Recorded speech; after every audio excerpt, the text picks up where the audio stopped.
Hello மக்களே! புளிச்ச கீரைய வந்துட்டு நம்ம ஊறுகாய் எப்படி பண்ணலான்னு பார்க்கலாம் வாங்க. இது ஆந்திரா சைடுல ரொம்ப ஃபேமஸ்ஸு. இதுக்கு வந்து நல்லெண்ணெய் ஊத்திக்கிட்டு, இந்த புளிச்ச கீரைய நம்ம நல்லா அத வந்து கழுவி ஆற போட்டுட்டு, காட்டன் துணியில ஆற போட்டுட்டு, எடுத்து அப்படியே அத கட் பண்ணி வதக்கிடணுங்க. வதக்கிட்டு, இது வந்து ஊறுகாய் மாதிரி நம்ம ஸ்டோரேஜ் பண்ணி வச்சுக்கலாம். இதுக்கு வெந்தய பவுட்ரு வந்துட்டு நான் வந்து வறுத்து அரைச்சி வச்சுருக்கேன். அப்புறம் காஷ்மீரி சில்லியும் இது பண்ணி வச்சுருக்கேன்.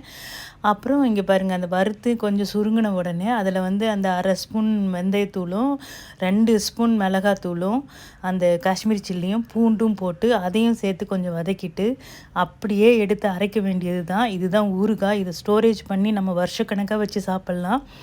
அவ்வளோ டேஸ்ட்டாக இருக்கும் இது. நம்ம சைட் டிஷ்ஷு தோசைக்கு, இட்லிக்கு, சாப்பாட்டுக்கு எல்லாத்துக்குமே.